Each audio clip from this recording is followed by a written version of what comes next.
દિલ્હીમાં ભાજપમાં ભવ્ય સફળતાને લઈને ભાજપમાં અનેરો ઉત્સાહ જોવા મળ્યો છે। ત્યારે લાઠીના ચાવણ દરવાજે ભાજપ કાર્યકરો દ્વારા ભવ્ય આતશબાજી કરાઈ હતી। અમરેલીના સાંસદ ભરત સુતરિયા અને ધારાસભ્ય જનક તળાવિયા સહિતના આગેવાનો આતશબાજીમાં ઉપસ્થિત રહ્યા હતા।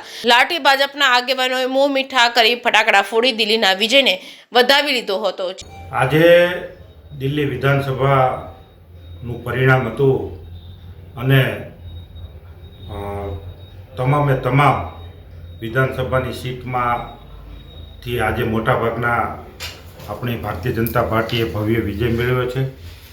આપણા આદરણીય વડાપ્રધાન નરેન્દ્રભાઈ મોદી સાહેબ અને આદરણીય ગૃહમંત્રી અમિતભાઈ શાહ સાહેબની આગેવાનીમાં જ્યારે આ ચૂંટણી લડાણી અને ભ્રષ્ટાચાર જે આપ આદમી પાર્ટી કે કેજરીવાલથી જે આ દિલ્હીની પ્રજા ત્રાસી ગઈ એનું આજનું આ પરિણામ છે અને ભવ્યથી ભવ્ય ભારતીય જનતા પાર્ટીની જીત થઈ અને એના કારણે આ આખા દેશની અંદર આ જીતનો ઉત્સવ મનાવાઈ રહ્યો છે।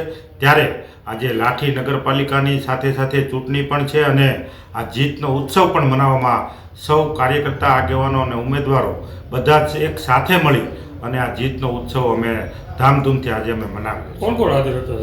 આજે લાઠી શહેરના તમામ ભારતીય જનતા પાર્ટીના સંગઠનના કાર્યકર્તા પ્રમુખથી માંડી તમામ ઉમેદવારો અને આગેવાનો, જિલ્લાના આગેવાનો, અમારા અમરેલી જિલ્લાના લોકપ્રિય સાંસદ ભરતભાઈ સુતરિયા તમામની હાજરીમાં અમે આજે આ ઉત્સવ મનાવ્યો છે। આજે જે દિલ્હીમાં મતગણતરી હતી એમાં ભાજપનો ભવ્ય વિજય થયો છે।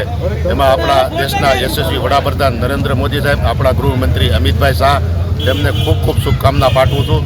કેમ કે વર્ષોની મહેનત 27 વર્ષ પછી ભાજપ દિલ્હીની અંદર આવ્યું છે અને જે હાલની સરકાર હતી એણે ભ્રષ્ટાચાર સિવાય બીજું કાંઈ નહોતું કર્યું। લોકો વચ્ચે ગયા નરેન્દ્રભાઈ, અમિતભાઈ તેમજ આપણા અહીંથી કાર્યકર્તા બધા, ત્યાં દિલ્હીના કાર્યકર્તા તમામે કામે લાગી ગયા અને જનતાની વચ્ચે રહી અને જનતાને આખી હકીકત કીધી। એટલે દિલ્હીની જનતાનો પણ ખૂબ ખૂબ આભાર અને આપણા યશસ્વી વડાપ્રધાન અને નરેન્દ્ર મોદી સાહેબનો ખૂબ ખૂબ આભાર।